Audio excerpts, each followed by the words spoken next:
பழனி தண்டாயுதபாணி சுவாமி கோயிலுக்கு சொந்தமான 100 கோடி ரூபாய் மதிப்பிலான நிலம் வெறும் 2 கோடி ரூபாய்க்கு முறைகேடாக பத்திரப்பதிவு செய்யப்பட்ட வழக்கில் சிபிசிஐடி போலீசார் விசாரணையை தொடங்கினர்.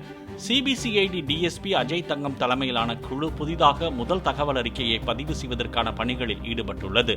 நிலம் தொடர்பான அசல் ஆவணங்கள் மின்னஞ்சல் மூலம் சிபிசிஐடியிடம் ஒப்படைக்கப்பட்டன. இந்த விவகாரத்தில் சார்பதிவாளர் ஜஸ்டின் மணிகண்டன் உள்ளிட்ட 4 பேர் மீது 5 பிரிவுகளின் கீழ் பழனி அடிவாரம் போலீசார் வழக்கு பதிவு செய்தது குறிப்பிடத்தக்கது.